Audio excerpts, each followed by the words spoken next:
Senator Tom Cotton is with us, so we'll stop talking about AndrewandTodd.com and start talking about the coronavirus. Good morning, Senator. Hey, Hugh. Good to be on with you. Sorry to be running a couple minutes late. The president's press conference upends everybody's schedule. Yeah, it does, and that's okay. It was an interesting press conference. He again downplayed coronavirus fears. Senator Cotton, this is one of those areas with which I disagree with the president, as I have a Washington Post column this morning pointing out they ought to be going to manned battle stations on the information warfare front, because people like Iran and China distort the information flow. What's your position on whether we're doing enough to publicize good news as opposed to fake news? Well, Hugh, it's definitely true that the Chinese Communist Party and nations like Iran are lying about what's happening with coronavirus inside of their territories. China is more worried about censoring criticism than they are responding to criticism. The president is right in his press conference that all known coronavirus cases in the United States are currently quarantined. That's a good thing. What worries me is unknown cases.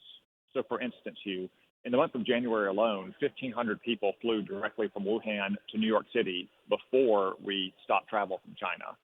That's why we need broader testing criteria, and we need to aggressively push out newly developed and approved testing kits to frontline health officials. Unfortunately, I don't think FDA and HHS are doing that quickly enough. That's the thing that can make a big difference in the short run, though. When you talk about unknown cases, I had that experience. I actually did some reporting by going to the MGM National Harbor Casino on Saturday and losing money at poker, but just observing the crowds, and they were large, dense, and packed.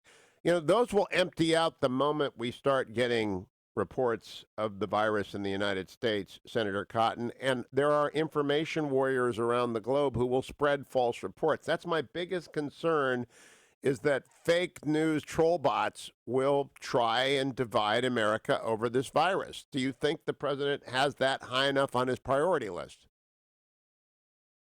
Yeah, Hugh, I think the president is on top of the federal government's response to the virus. Every conversation I've had with the president in the last month has touched upon coronavirus and what we're doing.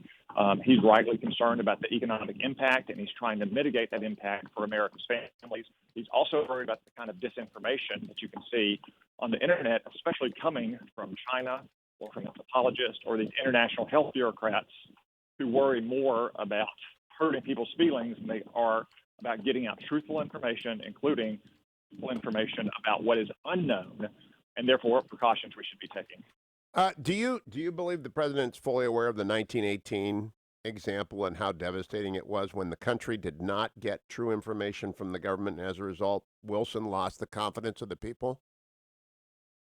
Yes, Hugh. I know the president is aware of past cases, not just recent ones like SARS and Ebola or Zika, but also those historical precedents, most notably the 1918 Spanish influenza.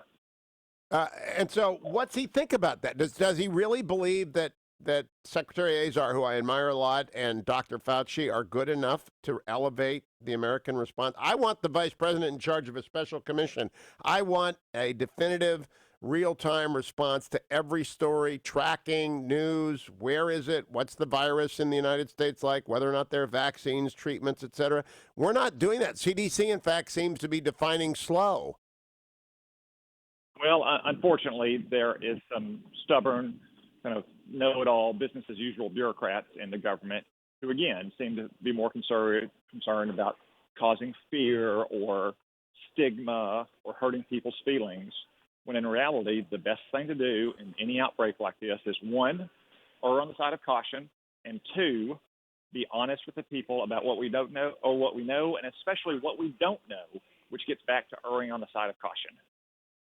Now, in terms of, I've got a Washington Post column this morning that argues for a special commission. Have you talked with the president about raising the profile of whoever is his lead spokesperson on this?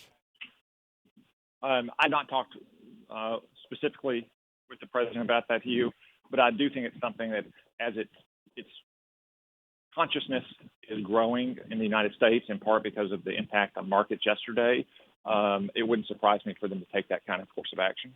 And a last question. Do you believe the United States military was woefully unprepared in 1918? And it was in the United States military that the Spanish flu, which probably began in Kansas, took its greatest toll among young men because of the nature of the virus in 1918. Do you believe that the Pentagon is prepared for this in a way that you find satisfactory as a member of the Armed Services Committee?